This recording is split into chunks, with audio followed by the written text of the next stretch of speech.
नमस्ते दोस्तों, मैं संध्या आप सबको यूट्यूब चैनल में स्वागत करती हूँ। तो आज मैं हिंदी भाषा एवं साहित्य से संबंधित कुछ महत्वपूर्ण प्रश्न आप सबों के समक्ष प्रस्तुत की हूँ। तो आज का प्रश्न नंबर 1 है, आचार्य रामचंद्र शुक्ल ने आदिकाल में देश भाषा काव्य में कितनी पुस्तकों की संख्या मानी है? तो 8 पुस्तकों की संख्या मानी है। अगला प्रश्न है, जनता की चित्रवृत्ति से संचित प्रतिबिंब ही साहित्य है, यह कथन किसका है? तो आचार्य रामचंद्र शुक्ल का कथन है। भाषा सर्वेक्षण के रचयिता हैं तो जॉर्ज ग्रियर्सन है। पृथ्वीराज रासो कितने प्रकार के छंदों में लिखा गया है? तो 68 प्रकार के छंदों में लिखा गया है। अगला प्रश्न है, उपदेश रसायन रास के रचयिता है तो जिनदत्त सूरी हैं उपदेश रसायन रास के रचयिता। अगला प्रश्न है, पृथ्वीराज रासो काव्य किस कोटि का है? तो वीर गाथा महाकाव्य। हिंदी साहित्य का आलोचनात्मक इतिहास ग्रंथ के रचयिता कौन है? तो राम कुमार वर्मा है। क्वेश्चन नंबर 8 में है, इतिहास लेखन पद्धति विकसित पद्धति है। जो इतिहास लेखन की सबसे विकसित पद्धति कौन सी है? तो विधेयवादी पद्धति है। क्वेश्चन नंबर 9 में है, विद्यापति ने कृति लता को किस संवाद रूप में लिखा है? तो भृंगी संवाद के रूप में लिखा है। राठौरी ख्यात के रचयिता कौन है? तो दयाल दास हैं। नाथों में रसायनी कौन थे? तो नाथों में रसायनी थे वे नागार्जुन थे। अगला प्रश्न है, कवि राज श्यामल दास तथा काशी प्रसाद जायसवाल ने रासों की उत्पत्ति मानी है। तो रासों की उत्पत्ति रहस्य से मानी है। आध्यात्मिक रंग के चश्मे आजकल बहुत सस्ते हो गए हैं, उन्हें चढ़ाकर कुछ लोगों ने गीत गोविंद के पदों को आध्यात्मिक संकेत बतलाया है। वैसे ही विद्यापति के पदों को भी जो यह पंक्ति है वे आचार्य रामचंद्र शुक्ल की पंक्ति है। अगला प्रश्न है, काफिर बोध पंच अग्नि दया बोध अष्ट चक्र व रसराह ग्रंथ हैं तो गोरखनाथ का ग्रंथ है। कै मास वध्य किस रचना का खंड है? तो पृथ्वीराज रासो का खंड है। अगला प्रश्न है, उक्ति व्यक्ति प्रकरण के रचयिता हैं तो दामोदर शर्मा। मुनि कला शशि भान कला 1692 पंक्ति किसकी है? तो चंद्रबरदाई की है। राहुल वेल सिंगार परख चंपू काव्य के रचयिता कौन है? तो रोड़ा कवि हैं।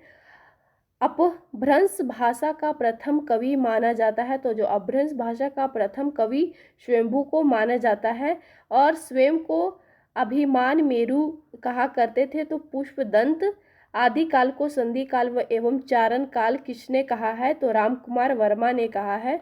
अगला प्रश्न है, बौद्ध सिद्धों के पदों और दोहों का बौद्ध गान ओ दोहा नाम से बंगला भाषा में प्रकाशित किया गया था तो पंडित हरप्रसाद शास्त्री। क्वेश्चन नंबर 23 में है, किरान उस सादेल रचना अमीर खुसरो की है। पुरुष परीक्षा किसकी संस्कृत में रचित रचना है? तो विद्यापति की है। अगला प्रश्न है, रीठमणि चरित्र के रचयिता है स्वयंभू। कृति लता की भाषा अवहट है। भू परिक्रमा के रचयिता कौन है? तो विद्यापति।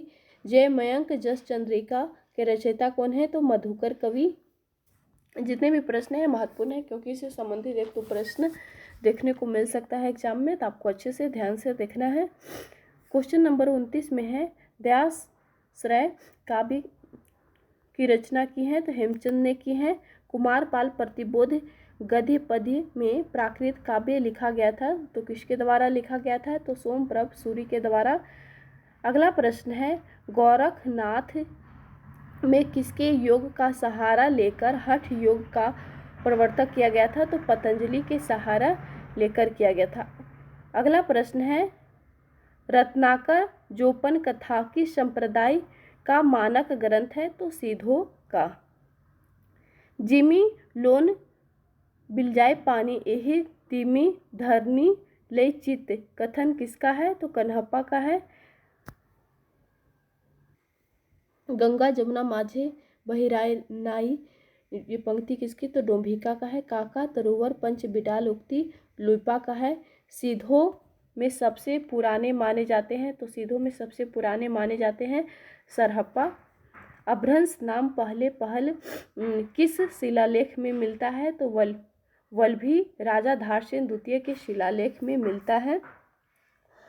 उस समय जैसे गाथा या गाहा कहने से प्राकृत का बोध होता था वैसे ही दोहा दोहा या दोहा कहने से अपभ्रंश का बोध होता है, यह कथन किसका है?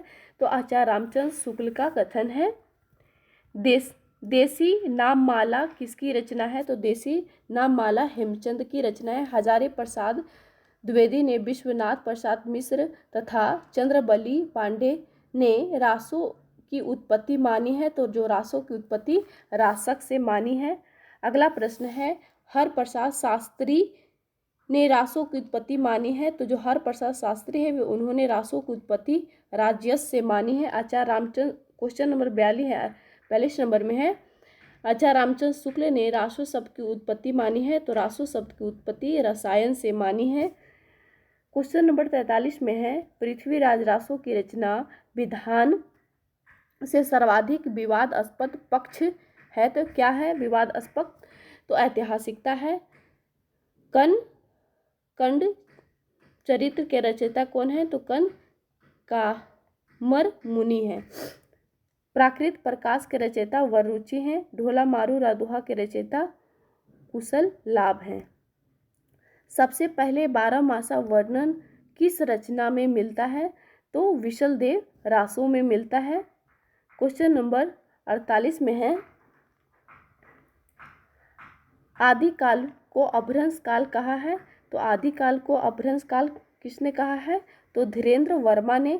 12 बरस लो कुंवर जिए और 13 लो जिए सियार, बरस 18 क्षत्रिय जिए आगे जीवन को धिक्कार। ये पंक्ति किसकी है? तो जगनीक की है। आदिकाल को विज्ञापन काल किसने कहा है? तो महावीर प्रसाद द्विवेदी ने कहा है। तो कुल 50 प्रश्न थे और